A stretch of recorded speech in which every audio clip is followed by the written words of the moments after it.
Well, hey there, and welcome to Grace Church. We're glad you are here, and we hope that you enjoyed your Thanksgiving week.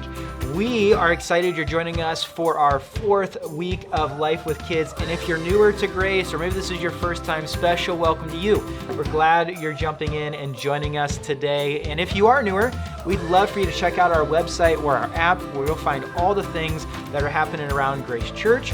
You'll find some resources for the series and everything in between. But also, we would invite you to join us on a Sunday morning in Barberton for our service at 10:30. We'd love for you to meet some people, grab a cup of coffee, worship with us, and your kids are welcome. We'd love to see them. And we have Power Kids programming from 0 years all the way to 5th grade. They'll have an absolute blast, and it's Christmas time. And so they will have an extra blast coming in, hanging out with us, and learn about the story of Jesus. So we are going to jump into Matthew 11. So why don't you turn there, and we'll get started.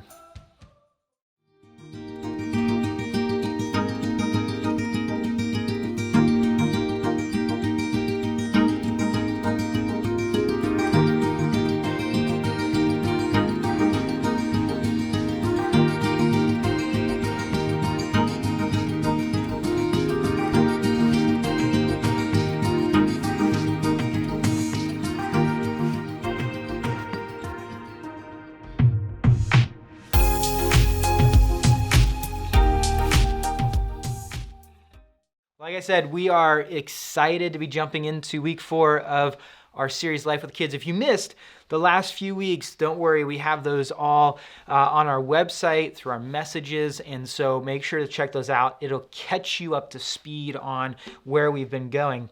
Now today, we're going to just finish this conversation, and I think in a way that would be encouraging, whether you're a parent, guardian, or someone investing in the next generation. Because here's the reality. It's hard to rest when you're not used to something. Or maybe a better way to say it is this: it's hard to rest when you're new to something, or something is new to you. Right? Think about that in the context of Life with Kids. Right? If you're a parent, right, think about the first 3 months of your child being home with you. I remember for me, right, our kid, Corbin, and then Ava, when we had her, right, they were in the bassinet next to us in the bedroom, and it was a challenge to rest on multiple fronts. On one front, they are, having intervals of like 2 or 3 hours, and they want to eat, or they, get upset or whatever, so they're up and down, so it's hard to rest. Another part of it is this: as a new parent, you are freaking out because you've never had an infant or a baby, right, staying in your house, and so you're like, all the things that run through your minds: how am I going to rest during this, because I'm worried about this, worried about that, worried about this thing, right? And it doesn't stop. You wake up and the circulation of life continues to happen, whether it's work, or you have to take care of your kids at home, or you have to go to school, or whatever it is, right? All of the things that take place with Life with the Kids. And what's interesting is this, right? It's all new. And so it's hard to rest inside of that because you're trying to figure it out. It's hard to rest, I think, with Life with Kids because every phase you enter is new. You with your kids are walking through a phase right now. A specific season, whether that season is, toddlers, infants, or maybe they're elementary, or maybe they're teenagers, or maybe they're out of the house, right? And at every season that you are in, you're going to exit it at some point and then enter a new one. And I guarantee this, that at every exit and then enter, you will struggle to rest as a parent. And I'm not just meaning physical rest, but even just resting mentally, emotionally, and just spiritually also. I was talking to my parents one day, and I was asking them, what it was looking like being empty nesters, right? They're empty nesters, they have grandkids, all their kids are out of the house, and all that good stuff. And what was interesting to me is that in even that phase, right, they articulated to me this challenge to rest. Because now they have kids that are out of the house and doing life and doing their own thing. And even inside of that, right, it can be hard. No matter where you're at on the spectrum, no matter where Life with Kids hits you specifically, there may be a challenge of resting.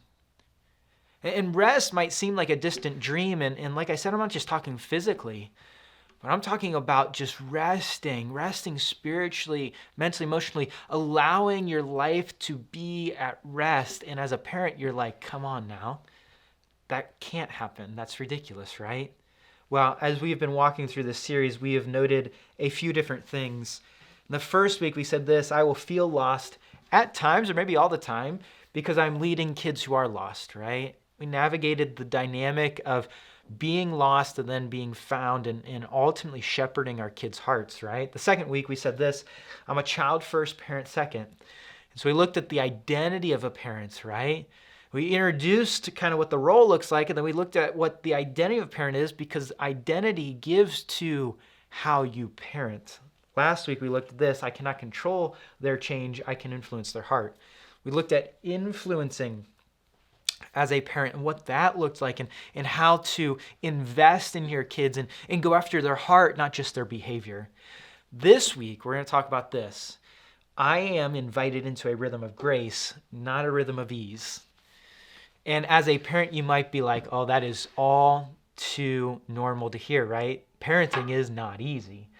Parenting might be the most challenging thing you or I do in our life, right? And that's saying a lot, because, I am someone who's a pastor and I'm leading a church and leading people, right? You might be a business owner who is navigating a staff and navigating employees and navigating managing and leading, right? You might be someone who's in school right now. You're tackling your bachelor's, your master's, your doctorate degree, right? And you're like, that is a challenging circumstance, right?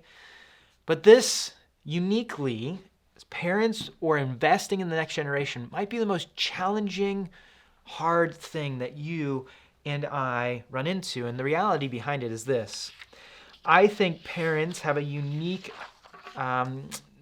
challenge that carries burdens and heavy lifts inside of it. I do, and I think parenting, whether that is biological, whether adopting or fostering, or your grandparents, or you're investing in kids in a unique way, parenting can carry some pretty intense burdens and regular lifts to it that create challenges, like just the regular rhythm of parenting.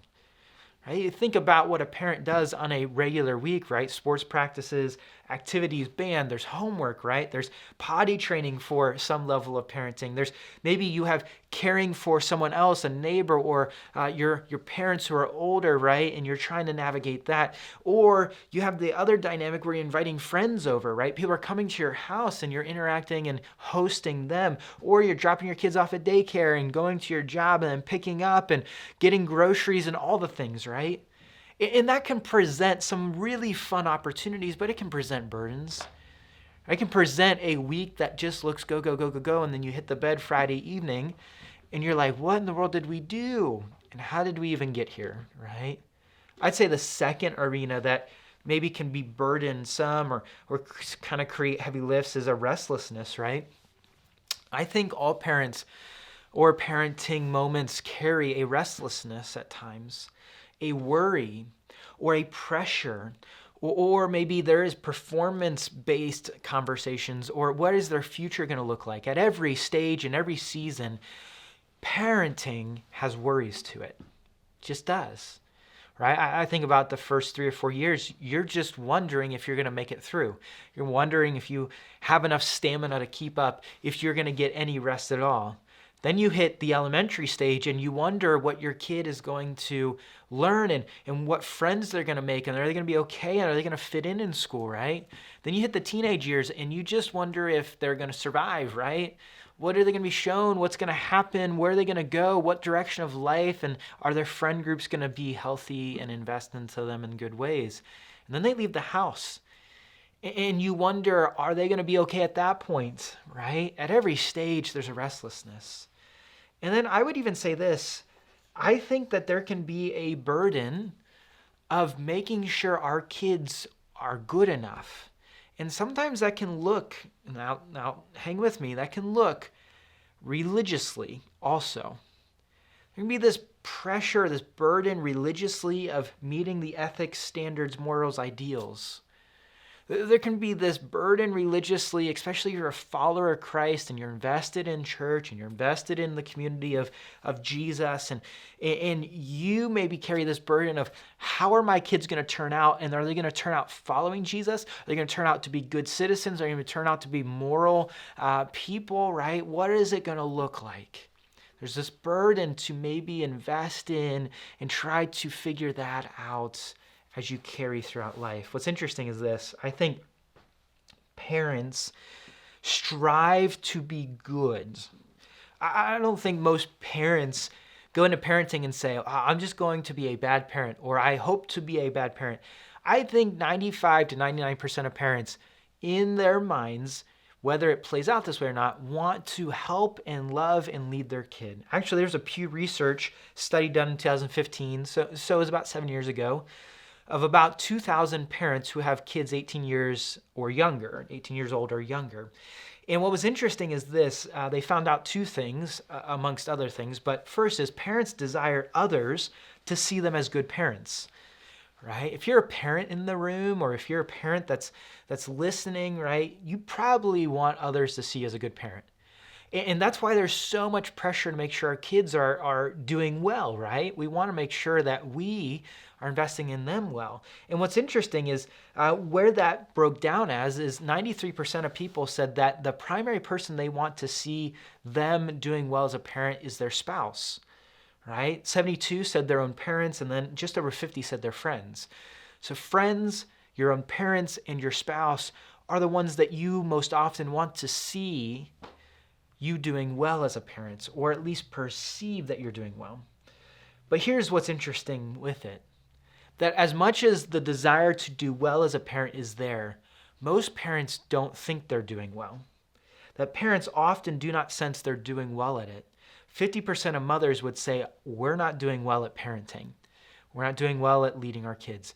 And 60% of fathers would say we're not doing well at this whole idea of being a parent.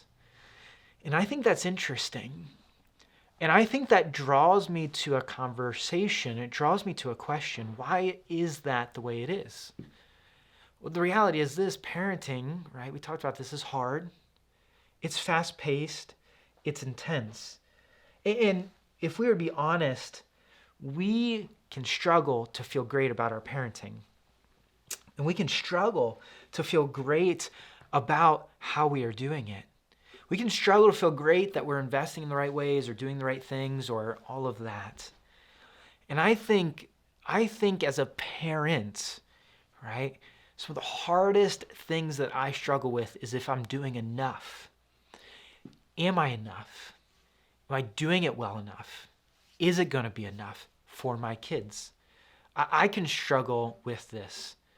I can struggle with this if I were to put the parent hat on, because I work a full-time job that requires a lot and requires a lot of kind of connectivity to people and meeting needs and helping people out. And to go home sometimes is, I'm drained already.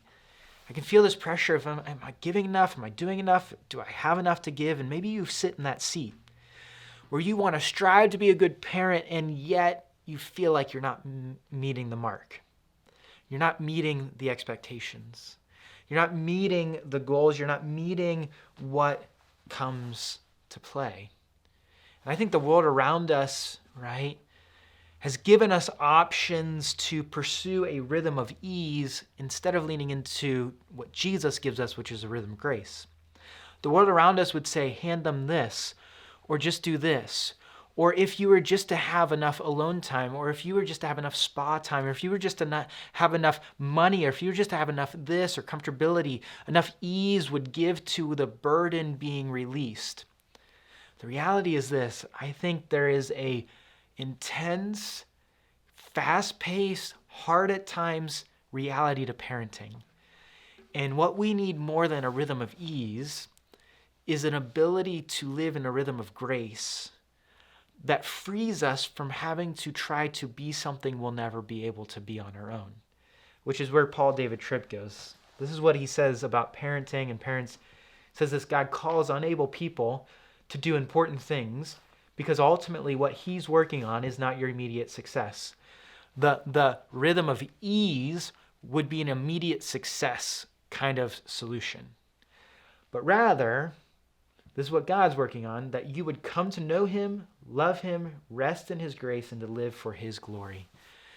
That what ultimately God desires, and Paul David Tripp would go on to say this, is not that we would find a way to conquer parenting and the glory of our success come on us, but rather that in our inability to do what God's called us to do, the intensity of it, the hardness of it, the fast pace of it would ultimately point to his glory because we are leaning into his grace. And that's where Matthew 11 comes in. Verse 28 through 30. What's a rhythm of grace look like, and how's that affect my parenting and ultimately kind of inject it into my parenting? Well, let's read it. Let's dissect just a few things and go from there. Come to me, this is what Jesus says, all you who are weary and burdened, and I will give you rest. Take my yoke upon you, learn from me, for I'm gentle and humble in heart, and you will find rest for your souls. For my yoke is easy and my burden is light. What is he talking about here, and what does he mean? Well, I would say this first thing is that Jesus frees me. It's by his grace, he frees me. Right? There's an invitation here in verse 28. He says, come to me all who are weary and burdened, and I will give you rest. There's an invitation to come to him. There's an invitation that it is him and him only that we can experience a rest in. Now, this passage clearly is not directed solely towards parents. It's a more general audience. But I think parents, we can, or those who are investing in this generation or playing the parent role or just parenting in general, right? We can find hope in this. Because when you enter into something that you're unable to do, it either draws you to two things. Generally, it draws you to either try hard enough to try to overcome it and do it in and of yourself, or it's really easy to quit. And what Jesus does is he invites us into a role that is way beyond the scope of what we can do in and of ourselves, and then invites us to come to him inside of that. He invites us in, which is such a beautiful, loving, encouraging thing for him to do. This idea of come to me is literally the same idea that he invited his disciples to follow him in. Come to me, disciple to me, find salvation and healing in me, come alongside of me, become like me, do what I do, look like I look, right? There is this invitation to be with Jesus, not just accepting a life from Jesus, but being inside the lifestyle of coming alongside of him. And as a parent, that invitation is one of the greatest, it is the greatest invitation that you and I can say yes to. We can say yes to all these opportunities, we can read all the books, we can do all the things, but the greatest invitation we can say yes to is to come to Jesus, to be with him. Because why? Because I guarantee this, that concept of weary and burdened, being tired, worn out, and burned out is something you navigate. It just is. It maybe is the thing that I hear most parents talk about. When I talk to a parent, in particular of someone who's parenting someone 18 years or younger, right? It's relevant beyond that too. I say, how are you doing? More times than not, about 90% of the time I hear, we're doing all right, we're doing okay, but we're tired. Or we're just worn out. We're exhausted. We're running crazy right now. We got soccer this day. We got this thing. We got this church activity. We got this going on, right? And Jesus talking to you. He's making it personal. He's saying, I know you all have this mug in your cabinets, parents. You all have the worn out mug. You have all the worn out schedule, whatever it may be. You are worn out. And I want to invite you in. That this is for those who cannot keep doing it on their own. This is for those who are trying and trying, but cannot go at it anymore. That is for you. And for some of us today, we need to recognize that being tired, worn out, and burned out is not a way of life. It's not the way of fullness to life. It's not the way that we can keep living and actually find fruitfulness in. That parenting exposes that more than anything else. And either we can keep on the treadmill or we can give in to the invitation of Jesus. And then he says this, I will give you rest, because he is the only one who can give us true lasting rest. Well, how? How's he do that, and what's that look like? Well, ultimately it's this, that the beauty of his grace and the fact that he frees us and allows us to live inside of him gives us this ultimate rest of our souls. Now listen, how's it do that? Well, Jesus lived the perfect, obedient life that you and I couldn't. That we are worn out, burnt out, tired more times than not as parents because we're trying to do the best thing for our kids, and we oftentimes will mess up or not go far enough or not do well enough, whatever it may be. Yet Jesus did live the perfect life for our sake and went and died on the cross and rose again. And that perfect life is transmitted to us through faith in Jesus by his grace. It's a grace that frees us from having to try to be enough because he was enough. And ultimately, I can live inside of that reality when I connect my life to the gospel and I am invited to come to him and receive that salvation and receive that healing of this sinful life that I'm living and trying to do in and of myself, that I just give to the reality that it is only through him that I can ever do this because he is enough. And rest spiritually is found in looking at the gospel and the reality of his life being enough for me, and that my life is just a funnel of grace that he continues to pour into, and that I get to open that floodgate onto my kids. That as long as I'm resting spiritually, as long as I'm resting in him, I will be able to grace those in front of me more often. But not just that, spiritually I rest, but in lifestyle I should rest too. That literally I get a chance to come alongside of Jesus in my life, and he invites me to just be funneling in his grace all the time to funnel that out. But if I'm not funneling it in, I'll never know where to go with it. And that's where the second thing he wants us, he frees me from having to be enough, and Jesus is with you. Like Jesus is with you. And there's beauty to that. There's beauty to the reality that Jesus is going to go with you. He says this in Matthew 11, verse 29, "Take my yoke upon you, learn from me, for I'm gentle and humble in heart. You will find rest for your souls." Yoke is referring to this idea of farming, right? Think about two ox or two, cattle, whatever, right? Having this yoke, which would have been this farm equipment that would have tied two animals together, pulled the plow. What Jesus is saying is, I am with you in this. That I am with you, that I am the one next to you. They would have generally, if there was a new ox or new cattle, would tie that new young cattle to an old, strong, larger animal. And they would have gone together and learned together. What Jesus is saying is this: when you tie yourself, come with me, I'm with you in that. And then lastly, he says Jesus goes with you. That he doesn't just say, I'm beside you, but I'm going to go with you in this. Right? That literally, this idea of my yoke is easy and burden is light, is I am doing the hard work, I am carrying, and I'm going to grace you in it. And as parents, being graced in it and going alongside and following Jesus and living inside of the reality of who he is the essence of allowing grace to just flow in and through my life. And as that happens, it will transform me and it will invite me to become more like Jesus inside of my life. I was thinking about this, and I roofed for one summer, and inside of that experience, I roofed with a guy who was about 55, 56 years old, and he invited me to come with him. And what he didn't do was say, just go do this stuff and let me loose. He set up the roofing experience so that I could participate and learn from him at the level that I needed to. And so I would carry shingles up. There were safety measures taken. He would show me how to do certain things at the level that I could do it, right? And he says, I'm going to go with you on this journey, and I know where you're at, and I'm going to grace you when you mess up or when you fail or whatever it may be, and you're going to grow in it.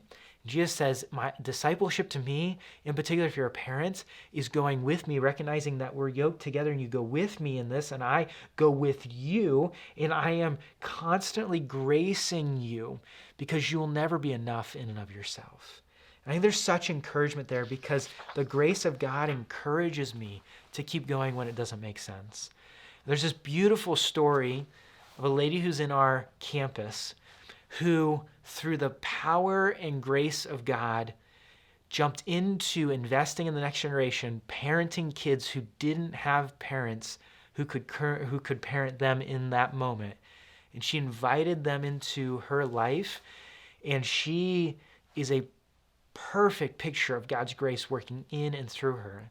And so we wanted to share this story of Jen Wokajans with you. So take a look at this story, and then we'll end. My name is Jen, and I have 4 kids, right? I have 2 boys that are grown on their own, 22 and 25. I have 2 daughters. One is 11 and one is 16.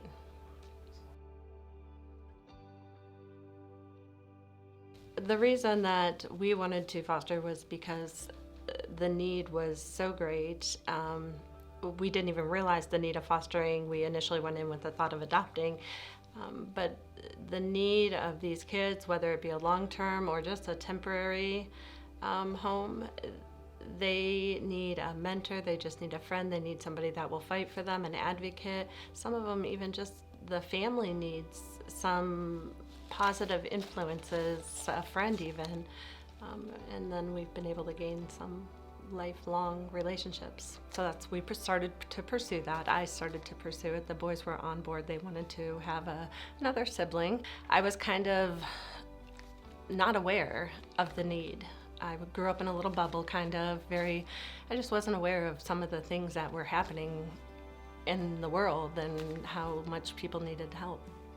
I didn't adopt right away. It might be what started the journey, but it just wasn't in God's time, I guess. So they started calling me and asking me if I could take children and that needed a home. And I did. We've had over 50 kids. Over the 15, 16, 17 years I've been doing it. So over the years we've fostered anywhere from 0 to 18. However, over the last several years we've kind of focused more in on the older teenagers. The reason I like to do that is because not everybody wants to have a 16, 17, 18-year-old, sometimes 19, in their home that might have some attitude and yeah, I don't know. Their life has been so chaotic from most of them, from the time before they got to me, that you don't know what is going to happen. And it's a little scary on my end because you don't know what's going to happen. So, I try to get the best fit, but sometimes you just don't know. You got to take a step of faith and just pray it's the right thing to do. Hold your breath and go. In my particular case, all my kids have went home or they've aged out and just got their own apartment, went on with their significant other. One family in particular, I had the kiddos, there was a group of 3 of them. They were at a low in their life, and maybe the kids coming to me was opening the door to know what to do next. And they weren't with me long because that family got it together and she got her children back and they're successful. Even now, the kids are grown and adults and I'm proud of them. I still talk to them. In our situation, 99% of the kids, they still come over, they still call. We kept all those connections, not only with the kids, but a lot of them were with their families too. We now have a whole family that we are connected to. My absolute favorite part, is the older kids on their own. And they make mistakes still, but they're growing and they have their own families now. They're adults now, and they still keep in contact with me. The big lesson, a lesson that I learned is it's not about me. It's about a child. So if my heart breaks, their heart's already broken. So we're doing it for them. there's hard days and I'm frustrated for, whatever reason, and I want to quit, and I'm like, why am I doing this? I can't, I'm just done. I've learned to just stop, not complain to anybody official until like the day or two after. And usually it's passed because I've looked at those letters. I don't want to let one bad day change someone's good story ending. Well, I hope you're encouraged by that story. And here's the reality. Resting in God's grace allows me to lavish grace. Resting in God's grace through Jesus and the reality he lived the perfect life, died the death, rose again, allows me to lean into his grace when I'm investing. And it doesn't require me to be perfect, doesn't require me to know everything, doesn't require me to be enough, but where God has placed me, he is going to use me through his grace. That he has placed me there, and that I'm asking his Holy Spirit to continue to move me in that and remind me that I'm a child of his. And he has given us a role as parents. And Matthew 28 gives us a picture of that role. This is what Jesus says before he leaves to go back to be with his Father. All authority in heaven and on earth has been given to me. Therefore, go and make disciples of all nations, baptizing them in the name of the Father, the Son, Holy Spirit, teaching them to obey everything I have commanded you. And surely I'm with you always to the very end of the age. Here's the reality. 3 really quick things, and I'll end. First is I can trust him. You notice he says, all authority has been given to me on heaven and earth. What does he mean by that? Well, literally, all authority. He is the King of kings, the Lord of lords. Everything is underneath of him. And he has finalized that and given clarity to that by dying and rising again, defeating death and sin. That all authority, he is the King of all kings, and we can trust him in that. So when Jesus says in Matthew 11, come to me, we can trust him because he is the one who has conquered death. He's the one who's defeated sin, and he is the one who has invited us to live life and life to its fullest. That he is the one from the beginning, he was at creation, and everything in the biblical story points to, and he came and fulfilled it through the good news of the cross and resurrection. We can trust him. And ultimately, Charles Spurgeon says it like this: we believe in this power, in his power, and we rest in it. That ultimately when I trust in him, I can rest in him. That he is the one who has authority over all, and he has authority not just at that moment, but even now. And he has authority over all, and over my parenting, he has authority. And I can trust in him. I can entrust my kids to him. I can entrust the role of parenting to him and allow him to use that however he wills and leads. The reality is this: a lot of times we tend to trust in ourselves before we trust in God. We tend to trust in our own power instead of trust in the power of Jesus who rose from the dead and defeated sin. That we tend to trust in our own abilities instead of trust in the Spirit. We tend to trust in our own placement instead of trusting in where God is taking us. That in this moment you might be struggling because you're not sure what to do next with the kids that you have been entrusted with. And the first thing that you and I need to do is trust in Jesus. Trust in him and what he is doing. And when my eyes look to him, all of a sudden, I don't just know my role better, but I know who I am better, and I know who he is better. What I often miss is that first part of that statement. He's going to talk about making disciples. He's going to talk about going to invest in our kids. But if we don't first see he is the one in authority, he is the King of Kings, then I will misplace my role as the disciple maker in my kid's life. That he owns them, that he died for them, that he rose again for them, that he's the only one that can transform them and change them, and that my role is given to me by him as the one who has entrusted me with the kids that he's given me.